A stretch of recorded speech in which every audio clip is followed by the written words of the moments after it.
Good evening and welcome to this evening's Town Centre Management meeting. As a reminder, tonight's meeting is a formal meeting. Members of the public will be given opportunities to speak at public open sessions at both the beginning and the end. The meeting is being streamed on the internet, so by being present, attendees are deemed to have agreed to the use of those images and recordings. And finally, attendees, please don't disclose any personal information that would infringe data protection rights of any individuals. Thank you. So we'll start with agenda item number 1 and apologies for absence. So I think we have 2 apologies for absence. So Councillor Michael North and Councillor Colin Thomas have both sent their apologies, and I understand Councillor Grant Fage is delayed by the railways at the moment, so should be joining us but a little late. Are there any declarations of interest? No one's showing, thank you. Chairman's announcement. So I just have one very brief announcement. So on Friday, the clerk and I met with the owners of the building that's used by Harold's the Opticians in the town square.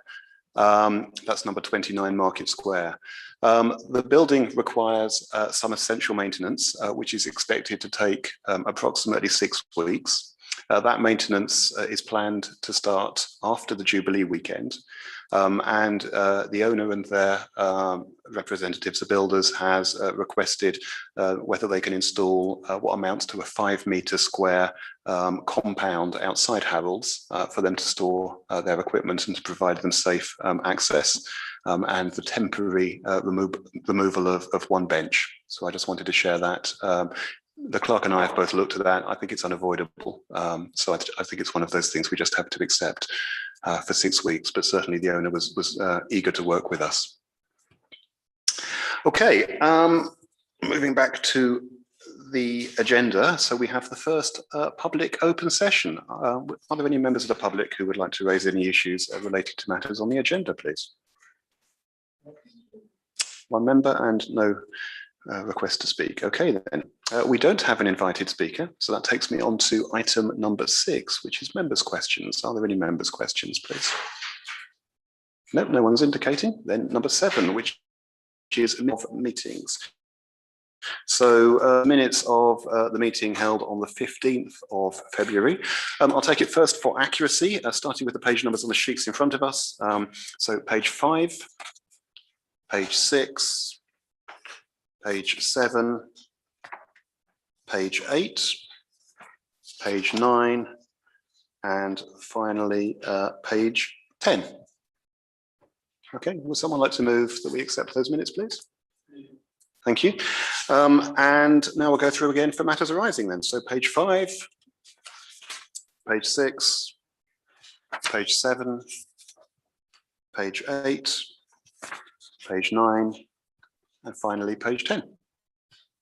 No matters arising. Thank you. Okay, that takes us on to items for consideration. So the first item is 9A, which is we have a new draft flag flying policy in front of us.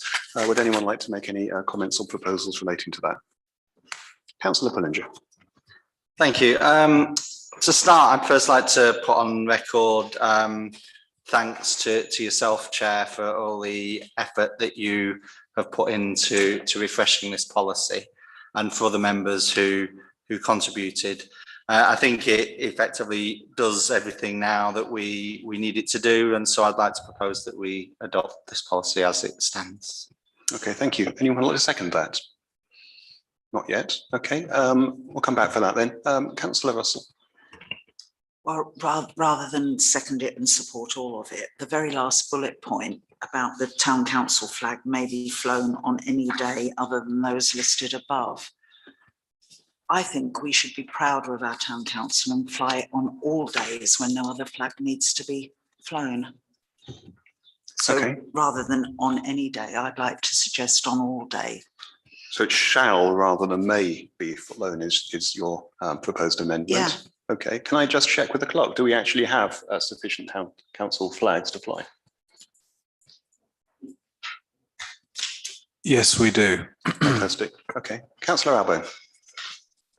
Yeah, apologies for not noticing this earlier when the draft was sent round, but I have a query on at the bottom of page 11, where it's talking about flags being the Union flag being flown at half-mast. So the last bullet point is on a death funeral of a serving officer in the armed forces from the town.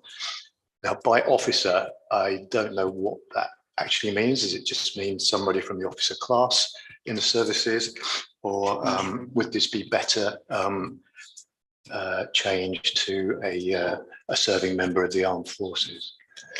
Yes. Thank you, Councillor Albone. Councillor Pullinger. Yeah, so I'd accept both of those as amendments to my proposal before it's seconded, obviously, but would agree with both of those changes. Okay. Are there any other comments on the policy as laid out? Councillor Russell. Just to say, in that case, I second it. Thank you, Councillor Pullinger. Thank you. Any other comments? Then I think we go straight to the vote. Sorry, Councillor Albone. Sorry, I do have a question. Yeah. It's not strictly to do with the policy, but I see we've got a nice bright new Union flag flying in the Market Square. But that's a polyester printed version. I wonder if on special occasions like Remembrance Sunday, for instance, and Armistice Day, we should fly a stitched version, which is more in keeping, I think, with those occasions. Thank you. Is that something officers could investigate, please? Yes, we can investigate that, although we haven't procured one in this round of procurement, if you like, with existing stock. Okay, thank you. Any other comments before we go to the vote? Okay. So the proposal then is to accept the policy as written, changing the word officer for serving member of the armed forces on the bottom of page, the first page, and at the end of the second page of the policy, changing may to shall with respect to the town flag. Okay, who's in favour of adopting that policy, please? That is unanimous. Thank you very much. Okay, item 9B, which is Queen's Jubilee celebrations. Can I pass this to Mr. Hussaini, please, to give us an update on this?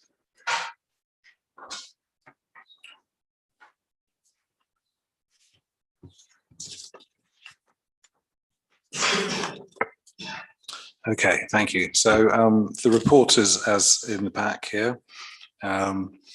Things I will, well, the latest, absolute latest information on the event is that it's all running smoothly now. We're either nearly there on all the various elements on our action plan, or already there. We're looking at doing a dry run, trial run, if you like, for this time next week. In the Market Square, and that's essentially with officers walking around and looking at where everything is going to be sited, located, and how fine-tuning essentially, drawing from the plans we already have in hand. We have just today, in terms of the Safety Advisory Group, the CBC, submitted 7 upgraded in detail documents back to SAG following the detailed feedback and guidance that they had provided to us. So that is going to be turned around. We're expecting early next week by them in haste, I suppose, as well. And we're also engaging with them telephonically and by email to ensure that we get full sign off so that we can proceed.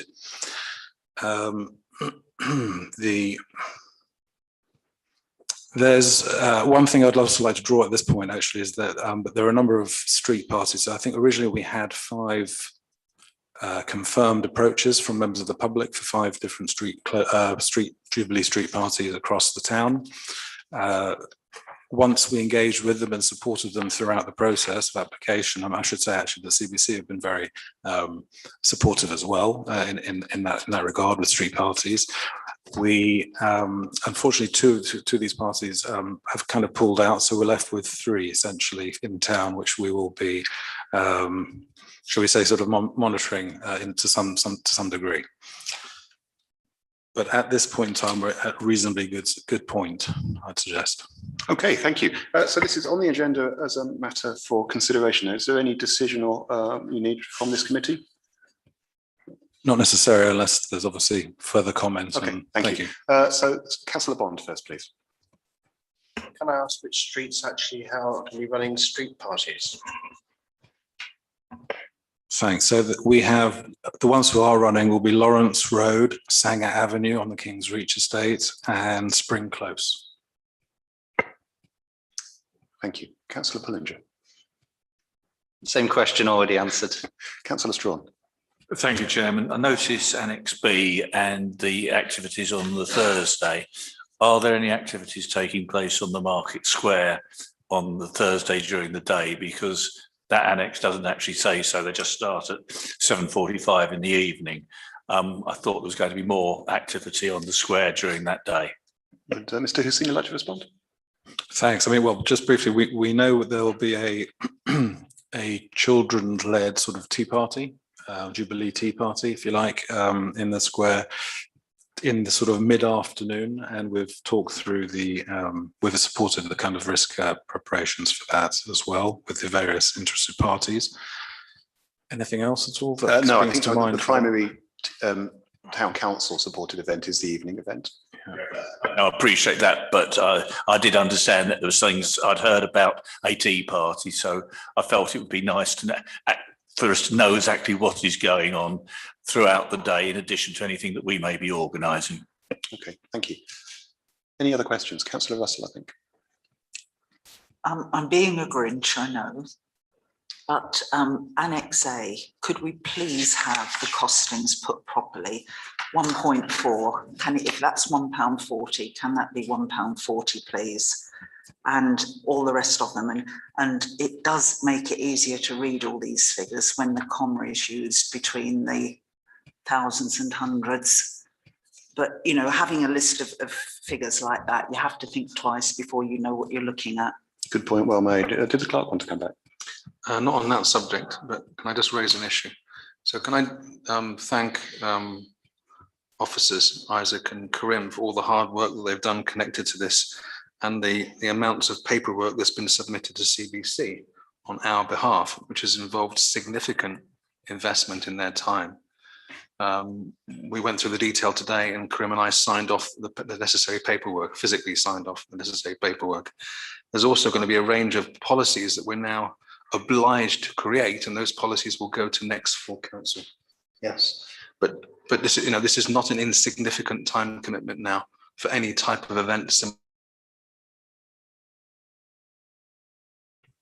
Councillor Pullinger. Sorry, I did have one comment and or question really regarding the stall to sell the hats and flags and such like, seeing as this is going to use or need recruitment, manning by members of council or volunteers. I noticed we've had a stall on the market a couple of times over the last few weeks selling such goods. Were they approached to be at these events?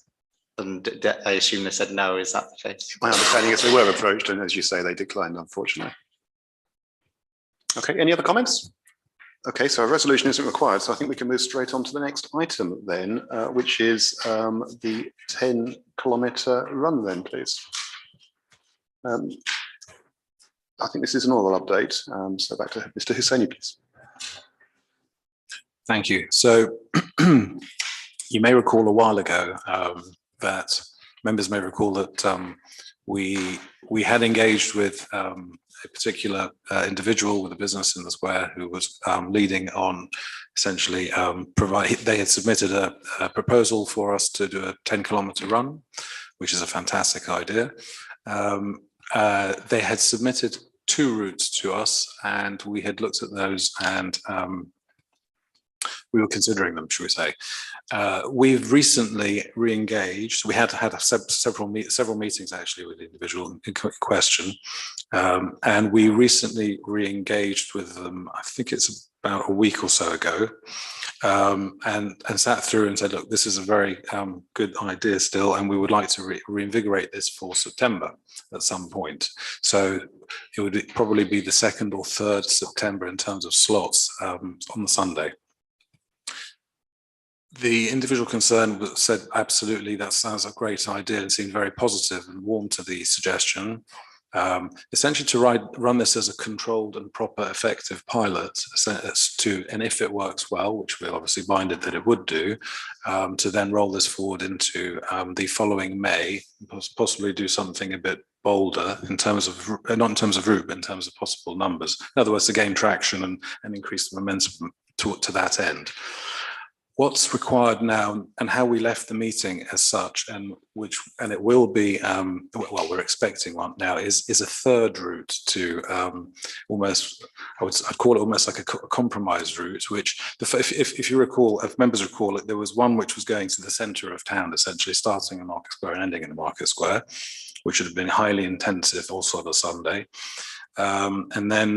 and involve all sorts of strange road closures, etc., in the centre of town. Then there was another route which was going all the way out of town and back again, essentially, more or less following the A1 route, which was deemed problematic for a different set of reasons, if you like. So this third route will be a kind of a hybrid of the two, or it might even be a 5-kilometer run twice round, but would be sort of out of town, around and back in again as such.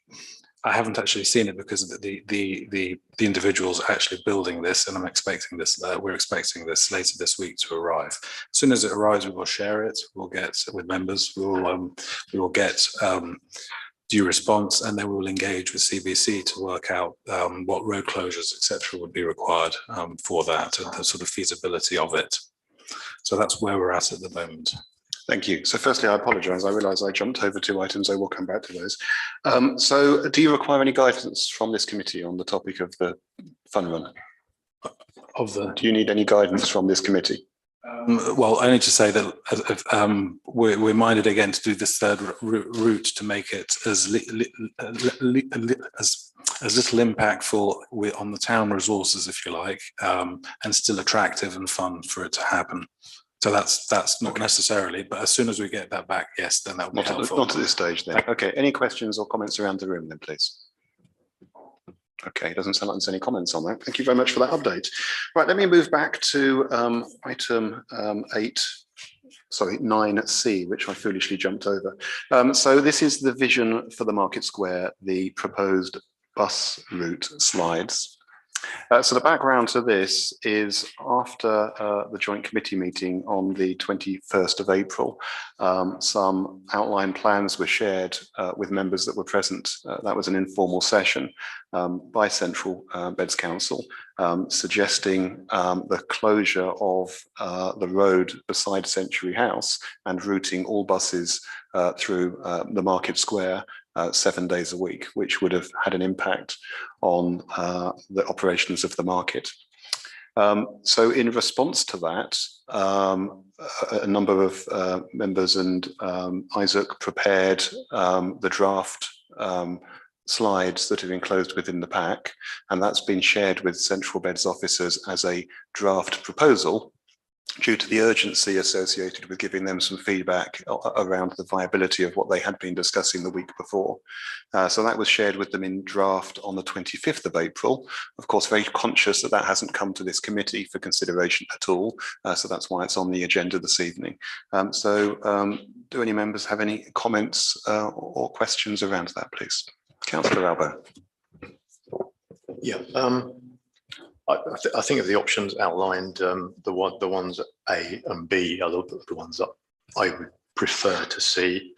I do wonder about bus shelters and how they would be configured around there, because I assume we will need a bus shelter for people waiting for the buses. I think on the stop marked B, there seems to be plenty of space for a bus shelter there, although there is a slight slope, so that would have to be taken into account. With A, I'm not sure we'd squeeze one on without taking too much of the footpath away. So I guess that there would needs to be a sort of thought around that. It could go further on the west side of that bay, perhaps. I don't know if that works particularly well. But that would need some thought, I think. Also, I was wondering about the way these bays are configured at the moment. They're very square, And I wonder if they would need a little reconfiguring to get the buses in and out properly. What else was I saying? Yeah, so if the road between the one that CBC were considering closing, if that were to be closed on market days, I think it would be worth looking into closing the market square off further to the west, so near the junction with near to Hitcher Street. Otherwise, you get people driving in there, parking in the bays that are available and not being able to get out. That would mean looking at the disabled bays there and thinking of a different location for those perhaps, but that needs to be considered, I think. I think that's a very good point. So in relation to bus stop A, so the reason the first slide, the proposed layout has options 1 and 2, that was really in there as possible alternatives in the event that position A doesn't have sufficient space. Certainly the first response from Central Beds is they would need to look at the weight of the surface that's provided. It may need some works to carry the weight of a bus, and you're absolutely right in terms of the square angles. Any other comments on this? Councillor Russell and Councillor Pullinger. Well, first of all, I'd just like to reiterate something that I've said before. I'm not sure that those stops on the high street should be request stops, because I think that there'll be quite a lot of elderly people wanting to get on the bus as close to the market square as possible. And I think they don't need to be pressurised into that. And the other thing I'd like to say is about bus shelters. I've been thinking quite a lot about this and the point that Councillor Alban raised. In London, the bus shelters are the opposite way round to the way we seem to put them in central Bedfordshire. And in London, the sheltered side is on the roadside, so that you're sitting or facing away from the road. Don't get splashed. And therefore you're not getting fumes from the traffic and that so much. And of course, then it can be put closer towards the curb. Whereas I've been looking at various bus shelters as I've gone round to central Bedfordshire, and they're all the other way round. So you have to have them back from the curb so that people can walk round to get into them. So I think it's something we need to talk to Central Beds about, if that is a bit tight, particularly on the one side, as Councillor Alban has said. So I'm all for trying to be innovative on this, so that we can get the bus shelters, but get the buses in the right place. Fair point. Thank you. Councillor Pullinger, then Councillor Strong. It's just a couple of points. I think as part of this, I think as Councillor Alban says, there's definitely a need to understand what the onward impact would then be around Century House. And I think another option is potentially to use what are currently the bus stop areas as more disabled parking, for example, but maintaining that road open in the shorter term before we potentially do something of a more significant development in that area. I think I would prefer to see, I think, options A and D over the alternatives there. Overall, I think the item about request stops, I don't quite understand. I don't think it's too much of a challenge for people to put their arm out to stop the bus, or stops in London, for example, are in that way. So I don't think it's a huge issue personally, but yeah, I would support this, and I propose that we make this the formal council position on what we would like to see. Okay, thank you. We have had some suggestions which could be amendments. So before I look for a seconder, are there any other general comments, and would anyone like to propose any amendments to this policy? Could I just make a comment, particularly on Councillor Russell's comments? I think that request stops are inappropriate in the town centre. I think they should be mandatory stops. There may be concerns over buses idling for some time, but in practical terms, if the buses come from the new bus station, that will be their first stop. So there won't be any time to idle. So there won't be any time tabling problems. And knowing buses at the end of a route, they're unlikely to be actually ahead of time. So I don't think there's going to be a problem with actual stopping and a mandatory stop. And I think it does make sense to have the screening of a bus stop right against the roads, for any number of reasons, even if the seats, there are a second set of seats facing towards outwards, that must be a better solution than apparently the central bed solution. Most towns have it. Central beds is the exception. But I think there's lots of things we just need to look at the detail, particularly around the use on the market square and around the Century House. But I think in principle, it's the way forward. But we've just got to be very careful about how we use the market square, and we don't lose market rights, etc., by just saying a 7-day opening for buses, which is what was being asked for. So I think we've got to be careful about that, because that would be totally wrong to have buses running through the market square on a market day. Okay, thank you. Any other general comments, Councillor Russell? Councillor Pullinger has made a proposal that it was the formal council position. I think when we put this together, and I was party of the group that put it together, but it was more an opening, a discussion point, and there are lots of things to be taken into consideration. There are the practical things like work needing to be done to the bays and whether the base under the road is sufficiently strong and all the rest of it. But there's also the bus companies to be talked to. They will have to agree to whatever comes forward.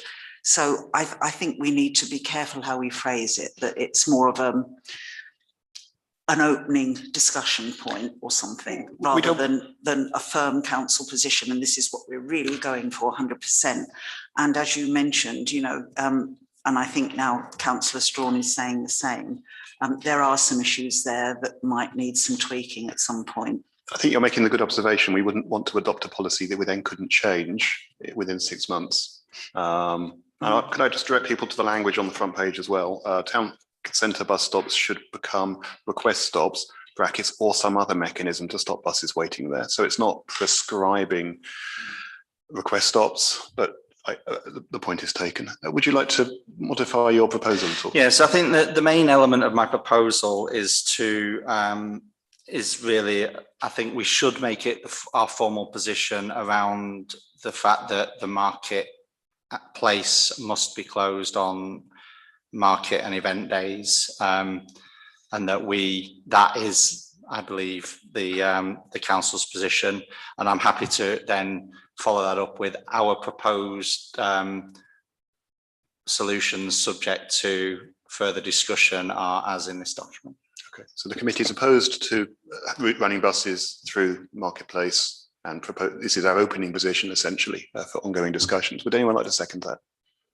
Councillor Russell, thank you. I'll just say something else. It was mentioned about the disabled parking bays and needing to move them elsewhere. And I've had in my mind some time that the west side of Century House could be parking anyway. So we, you know, in some time in the future, they could be the disabled bays, which might be easier to get into if they're chevron. And then the current disabled bays could become ordinary parking bays. So there's quite a lot to think about here, and which is why, you know, it's an opening position really. I think that's fair. Any other comments before we go to the vote? Okay, then who's in favour of the proposal as outlined, please? That's unanimous. Thank you very much. Right, let's see if I can move on to the next item without jumping over it.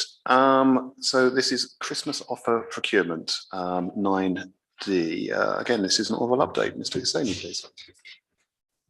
Thank you, Chair. Mr. Chairman. So on Christmas offer procurement, latest update is that on the 28th of April, officers sent out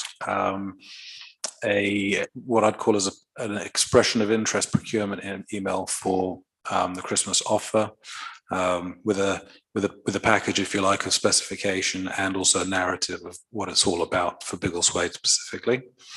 And the email was subdivided into kind of a number of categories as such, with the specifications on there. We've had some good responses to date, and I can't quantify those because unfortunately the place manager isn't here with us at the moment, but it's around the half a dozen so far mark, for a number of categories, and some suppliers have actually submitted some initial quotes for these. We will be pulling all of this together into a written report with all the responses, detailed cost benefit analysis for everything that's been received. And in the interim, also be conducting some kind of gap analysis as well, if there are any gaps, if you like, along some of the specific categories. And this will all be done ahead of the 19th of July TCM for that. Along with some recommendations in there. A couple of other points, I think. We've had again a number of site visits with some suppliers relating to lighting as well for the Market Square most recently. I think this was about 10 days or so ago. And the grotto, which had been damaged, unfortunately, by the elements largely, I've got to say. The last time, obviously, we used it. One of the panels was damaged. That, unfortunately, has been confirmed that it's beyond repair, the actual panel. But we are in discussion with the original supplier to see if we can procure a new panel, or indeed maybe two, depending on cost for resilience purposes. So that's going to happen. We're definitely minded, officers are minded that that's the route we would like to go down. I should add, though, that the procurement email that's gone out has also sourced alternative suppliers for grottos on that kind of basis as well for full coverage. Thank you. Any comments or questions, please? Councillor Strong. Have we had more responses to the procurement process than we have in previous years? Because I believe that we were having short of competitiveness previously. It sounds from what you're saying that we actually have got a possibility of a much better choice this time. Thank you. Indeed, absolutely, Councillor Strawn, you're right. I mean, thanks for that. We have. That was the approach we selected this time, to invite a much wider pool of suppliers, if you like, and then along whichever specialisms we could, along the categories that we required services or indeed goods for. And so far it's looking pretty good. I won't comment if it's better than the past, essentially, but it's looking good. Yeah. Any other comments? No? Okay, thank you very much. We'll move on. Where are we? So we have some correspondence from the Big Barn. I don't think this needs much of an introduction. Who would like to open on this, please? Oh, no, I'm doing it again. How am I doing this? Speedwatch, sorry. Yeah, Speedwatch then. Who would like to, it's an oral update again, please. Thank you, Mr. Chairman. So recently, officers and indeed some members attended the Biggleswade Crime Safety Group meeting, and there's been a subsequent, there was a subsequent actually pub watch meeting which I didn't attend, but at the previous meeting, Speedwatch signage and kit equipment were raised essentially as an issue. There was some, I'm reading slightly off the page here because this was some of the place shaping manager notes. At that meeting, there were some remarks, if you like, around the fact that in Biggleswade, following a decluttering exercise which has been carried out by the council, they noted that there were still cold calling signs in place at various entry points of Biggleswade, and yet there weren't any signs to, for example, slow down and respect speed limits as such. Which would likely improve the number of offenders caught. I've got it here, it's on the page. There's another thing, another meeting we had very recently, actually, which is the quarterly local councils catch-up meeting, which officers, which Biggleswade essentially drives along with Sandy Council on behalf of lots of other local parish councils, and both Speedwatch kit. Speeding indeed as a theme that has come up from other areas, and along with data capture of Speedwatch, data capture, and the inability, apparently this is an issue to sort of share that with CBC more widely, and that's, well, just reporting that back. I'll pause there. I'm not sure if, sorry. Thank you. Okay, any comments in relation to Speedwatch? Councillor Strawn and Councillor Russell. Perhaps I can help clarify one or two points on that. When we visit the police quarterly parish update situation, the principal concern of the vast majority of parishes is speeding. and particularly local towns are looking for the ability to have a speed camera as rather as we have our own speed camera. And I did suggest that they might club together to do that. And I think that's an ongoing concern. I think we've got a meeting next week where no doubt it will come out, but there might be an opportunity if our speed camera isn't being used, that we might be able to hire it out to other towns or parishes for an appropriate fee to recoup some of the monies we put in, because at the moment that camera should be used purely for Biggleswade because Biggleswade's paid for it. But there are a limited number of people to do speed watch, so it might be sensible if we could make a bit of money to help the town coffers and get it full use of it, and assist our fellow councils. But on the signage, I think it's really a question that to have speed watch, they have to have signs up, and I think the suggestion is that if there's a permanent signs up there, it might discourage speeding because people will know that there is speeding cameras in place at various times. So I think that is part of the thought process is there. And the data, when they go out on speed watch, they take down details of the speeding motorists, and those motorists may well get an appropriate letter from the constabulary. But I think that's a little bit of a background to just add a bit of meat to Mr. Hosseini's comments. That's helpful. Thank you. Councillor Russell, then Councillor Bullinger. Well, I'm afraid I take a cynical view, and I don't think that signage does stop speeding. We have signage to stop speeding, and it's 30-mile-an-hour limits and 20-mile-an-hour limits, and they're honoured in the breach most of the time. And I'm afraid I'm against cluttering up everywhere with lots of signs. I think actually the more signs there are, the harder it is. And when I go somewhere where I've never driven before in a neighbouring town or something, trying to find the actual signs you need amongst all the clutter can be very difficult. I know we've all got sat-navs these days, but you still need signage as well. And I think we should aim to have the signage that we really need and that's really helpful to both pedestrians and motorists, and not anything else. Thank you. Councillor Bullinger. I think Councillor Russell has summarised it pretty well. I remember we considered this probably last year when I think the Speedwatch asked us to fund this signage, and we essentially said no on the grounds that Councillor Russell has just very eloquently put. As for potentially hiring out the camera and recouping some money as chair of F&GP, I can only say that's a fantastic idea. Any other comments? So officers have heard what members have said. Are you looking for any more formal guidance, or are you happy with that? No. Perfect. Okay, thank you very much. We'll move on then. Item 10B, Big Barn. So this is for us to receive and consider the correspondence relating to the Big Barn Farmers Market. I know we don't have a farmers market in this town as far as I'm aware. Who would like to open on this, please? Councillor Bullinger.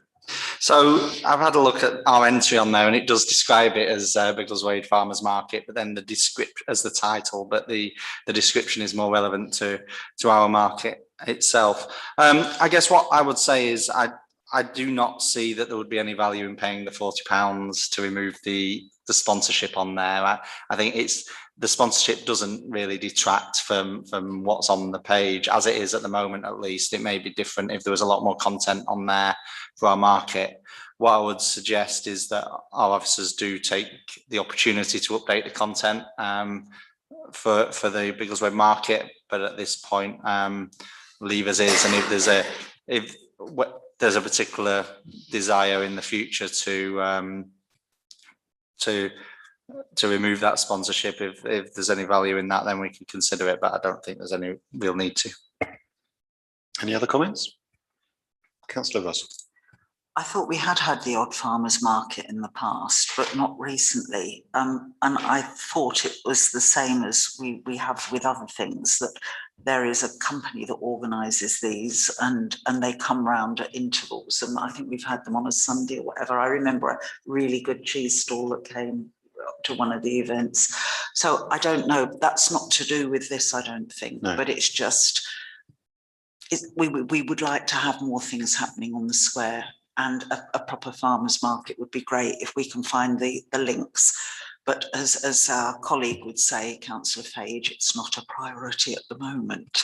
I think that's fair. This is essentially asking us to sponsor a web page, and it really relates to our permanent market. I think there have been questions around the provenance of the products. If you call a market a farmer's market, and they should come from the locality. Okay, shall I move on then? So thank you for that. So now we have 10C, car parking traffic regulations orders. Very mindful of sensitivities of any questions, given we're in public session on this one, please. Mr. Hussaini, a brief update.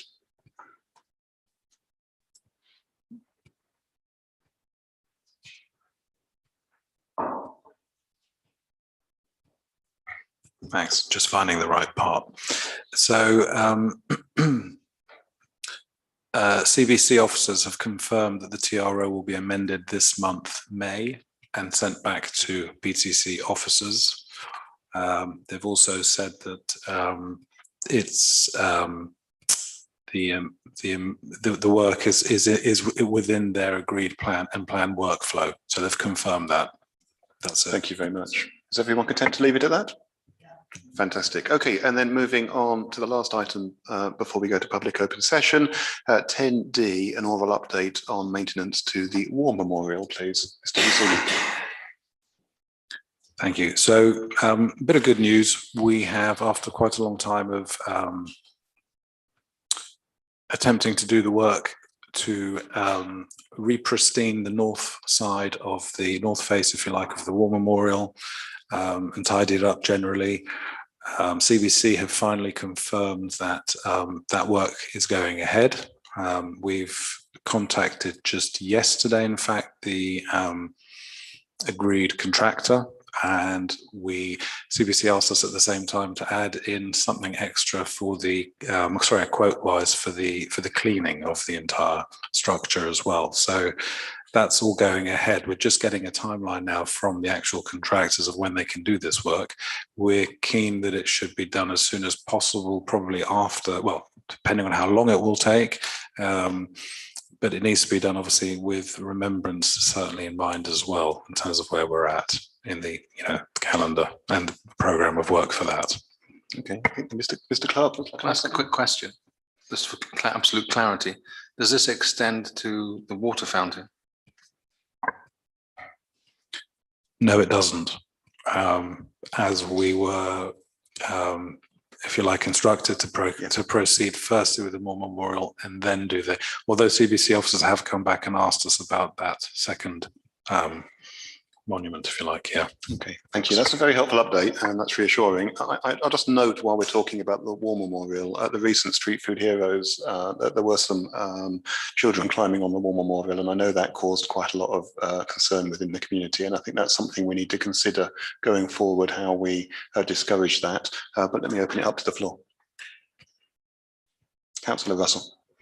I'm glad you made that remark, and the worst thing is that I've seen parents encouraging little children to climb on it, and it's outrageous, really.